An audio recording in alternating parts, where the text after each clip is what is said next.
అందరికీ హాయ్ అండి. Welcome back to our channel. ఈరోజు చూపించబోయే రెసిపీ ఒక మంచి చికెన్ రెసిపీ అండి. 1 కేజీ చికెన్తో చుట్టాలు వచ్చినప్పుడు ఇలా చికెన్ ఫ్రై చేయండి. చాలా ఈజీగా తక్కువ టైంలో చేసుకోవచ్చు. ఎన్నిసార్లు చేసినా టేస్ట్ అనేది చాలా బాగుండిద్ది. అలాగే ఈ చికెన్ ఫ్రై బిర్యానీకైనా లేక చపాతీకి మామూలు రైస్కి కూడా చాలా బాగుండిద్ది. తప్పకుండా మీరు చేసుకునే ఫ్రై కాకుండా ఇలా ఒకసారి ట్రై చేయండి. చాలా టేస్టీగా వస్తుంది. అలాగే ఈ వీడియో నచ్చితే లైక్ చేయండి. మన ఛానల్ని కొత్తగా చూస్తే సబ్స్క్రైబ్ చేసుకోండి. చికెన్ ఫ్రై కోసం నేను కేజీ చికెన్ తీసుకున్నాను. ఇలా 150 గ్రామ్స్ వరకు ఆయిల్ తీసుకోండి. ఫ్రై కాబట్టి మనకి ఎక్కువే పడుతుంది ఆయిల్. మనకి చికెన్ ఫ్రైకి ఇలా ఐరన్ కళాయిలో అయితే ఇలా ఫ్రీగా ఉండితే అలాగే టేస్ట్ కూడా మారిపోయిద్ది అనమాట. ఎప్పుడైనా నాన్ స్టిక్ కన్నా మందపాటి కళాయి కానీ ఇలా ఐరన్ కళాయి తీసుకోండి. ఈ చికెన్కి 150 గ్రామ్స్ ఆయిల్ వేసాను. ఆయిల్ కొంచెం హీటెక్కిన తర్వాత ఇలా ఉల్లిపాయలు వేసి బాగా ఫ్రై చేయాలి. మనం చికెన్ ఫ్రై చేయడానికి ఆనియన్స్ అనేది పూర్తిగా బాగా గోల్డెన్ కలర్ వచ్చేంత వరకు ఫ్రై చేయాలి. పచ్చిగా అస్సలు ఉండకూడదు. ఇలా మీడియం ఫ్లేమ్లో పెట్టేసుకొని ఆనియన్స్ బాగా ఫ్రై చేసుకోవాలి. 1 టీ స్పూన్ వరకు పసుపు వేసుకోవాలి. ఇలా మీడియం ఫ్లేమ్లో పెట్టేసుకొని మాడిపోకుండా గోల్డెన్ కలర్ వచ్చేంత వరకు ఫ్రై చేసుకుందాం. మన కర్రీస్ పాయింట్ స్టైల్లో చికెన్ ఫ్రై రావాలంటే ఇలా ఐరన్ కళాయిలో కానీ మామూలుగా మందపాటి కళాయిలో ఫ్రై చేసుకుంటే ఫ్రై అనేది బాగుండిద్ది. నాన్ స్టిక్లో కన్నా ఇప్పుడు ఇలా ఐరన్ కళాయిలో ట్రై చేయండి.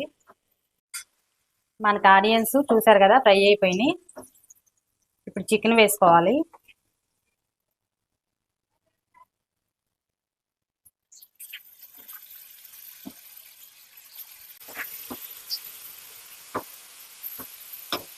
మనం ఇరుకిరుగ్గా ఉండే నాన్ స్టిక్లో కన్నా ఇలా ఐరన్ కళాయిలో అయితే ఫ్రీగా ఉండిద్ది ఫ్రై చేయడానికి. ముక్క కూడా విడివిడిగా ఫ్రై అయ్యిద్ది. మనకి ఈ మధ్య బాగా ఐరన్ కళాయిలు వాడమంటున్నారు కదా.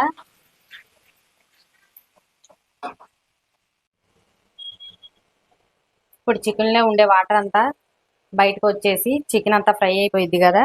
చికెన్కి సరిపడా సాల్ట్ వేసుకోవాలి. ఇలా ఒకసారి కలిపేసి మీడియం ఫ్లేమ్లో పెట్టేసుకుంటే చికెన్ వాటర్తోనే మనకు ఆల్మోస్ట్ మగ్గిపోయిద్ది. తర్వాత ఆయిల్ అంతా సపరేట్ అయిన తర్వాత ఇంకా బాగా ఫ్రై చేసుకోవాలి. ఇది మీడియం ఫ్లేమ్లో పెట్టేసుకొని ఈలోపు మనం మసాలా ప్రిపేర్ చేసుకుందాము.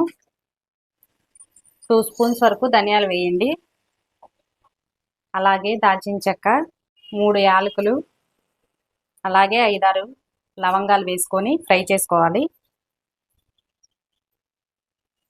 2 లేదా 3 బిర్యానీ ఆకులు కూడా వేయండి. ఇలా వేసి ఇవన్నీ లో ఫ్లేమ్లో మాత్రమే ఫ్రై చేయాలి. మనం అప్పటికప్పుడు ఇలా మసాలా ప్రిపేర్ చేసుకుంటే అరోమా అనేది చికెన్కి బాగుండిద్ది. ఇవి లో ఫ్లేమ్లో ఫ్రై చేసుకోవాలి. చూసారు కదా ఫ్రై అయిపోయినాయి. ఇప్పుడు పూర్తిగా స్టవ్ ఆపేసి చల్లారిన తర్వాత గ్రైండ్ చేసుకోవాలి. ఇప్పుడు చికెన్కి సరిపడా రెడ్ చిల్లీ పౌడర్ కూడా వేసుకోవాలి. ఎందుకంటే మనకి చికెన్ ముక్కలకి బాగా పట్టి ఆయిల్లో ఫ్రై అయ్యిద్ది. రెడ్ చిల్లీ పౌడర్ మీరు తినే టేస్ట్ని బట్టి వేసుకోండి.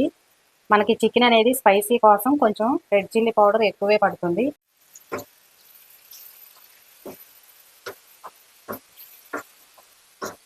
రెడ్ చిల్లీ పౌడర్ వేసుకున్నాం కదా. ఇలా ఒకసారి కలిపేసి మీడియం ఫ్లేమ్లో 10 నుండి 15 నిమిషాల వరకు మధ్య మధ్యలో కలుపుతూ 2-3 సార్లు కలుపుతూ 15 నిమిషాల వరకు ఫ్రై చేసుకోవాలి.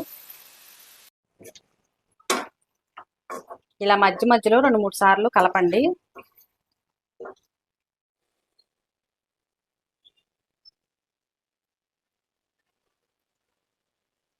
వరకు ఫ్రై చేసాం కదా. ఈ అల్లం వెల్లుల్లి పేస్ట్ వేసుకున్న తర్వాత మరో 10 నిమిషాల వరకు ఫ్రై చేయాలి.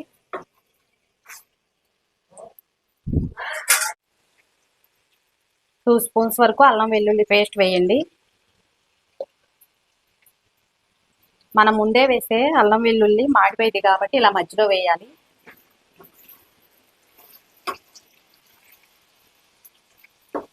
అల్లం వెల్లుల్లి పేస్ట్ వేసిన తర్వాత 10 నిమిషాల వరకు ఫ్రై చేయండి. చూసారు కదా మనకు ఆయిల్ సపరేట్ అయిపోయింది. ఇప్పుడు ఈ ఆయిల్ సపరేట్ అయ్యి చికెన్ ఫ్రై అయ్యేటప్పుడు కట్ చేసిన పచ్చిమిర్చి అలాగే కరివేపాకు ఎక్కువ వేసుకోండి. కరివేపాకు ఎక్కువ వేసుకుంటే బాగుండిద్ది చికెన్ ఫ్రైకి.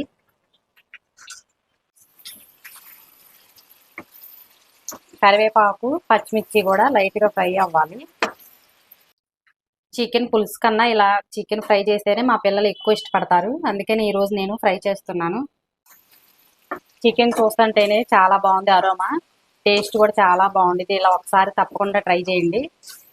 కలర్ఫుల్గా కరివేపాకు అలాగే పచ్చిమిర్చి అన్నీ వేసాం కదా, చికెన్తో పాటు ఇవి కూడా ఫ్రై అయిపోతాయి. ధనియాల పౌడర్, గరం మసాలా స్టాక్ ఉన్న వాటికన్నా ఇలా ఫ్రెష్గా అప్పటికప్పుడు మిక్సీ వేసుకోండి. టేస్ట్ అనేది చాలా బాగుండిద్ది. మనకి చికెన్ ఫ్రై అనేది ఆల్మోస్ట్ రెడీ అయిపోతుంది. ఇప్పుడు మనం గ్రైండ్ చేసి పెట్టుకున్న మసాలా పొడి కూడా వేసేద్దాం. చికెన్ ఫ్రై ఇలా చేస్తే పిల్లలు గ్రేవీ కర్రీ కన్నా కూడా ఇలా ఫ్రై బాగా ఇష్టపడతారు. మనం చికెన్ ఎప్పుడైనా షాప్లోంచి తీసుకొచ్చిన తర్వాత 1 గంట ముందు సాల్ట్ వాటర్లో కంపల్సరీగా నానబెట్టండి. చికెన్ అనేది మనకి జ్యూసీగా వస్తుంది అనమాట. మనం గ్రైండ్ చేసి పెట్టుకున్న ఈ మసాలా పౌడర్ కూడా వేసాం కదా, ఇలా కలిపేసి మరో 2 నిమిషాల వరకు లో ఫ్లేమ్లో ఉంచండి. ఆల్మోస్ట్ మనకి చికెన్ ఫ్రై రెడీ అయిపోయింది. చూసారు కదా, అరోమా చాలా బాగుంది, కలర్ కూడా చాలా బాగుంది. తప్పకుండా మీరు ఇలా ఐరన్ కళాయిలో ట్రై చేయండి. టేస్ట్ మాత్రం అదిరిపోయింది. ఫ్రెష్గా వేసాం కదా ధనియాల పౌడర్, మసాలా పౌడరు, అరోమా అనేది చాలా బాగుంది. చూస్తుంటేనే తినేయాలనిపిస్తుంది. తప్పకుండా చికెన్ ఫ్రై ఒకసారి ఇలా ట్రై చేయండి. మనకి ఈ చికెన్ ఫ్రైకి సైడ్ డిష్గా టమాటా రసం అటువంటిది ఏమీ లేకపోయినా కూడా ఇలా ఉత్త చికెనే తినేయచ్చు, అంత బాగుండిద్ది అనమాట. తప్పకుండా మీరు ట్రై చేసి ఈ వీడియో నచ్చితే లైక్ చేయండి. అలాగే మన ఛానల్ కొత్తగా చూస్తుంటే సబ్స్క్రైబ్ చేసుకోండి.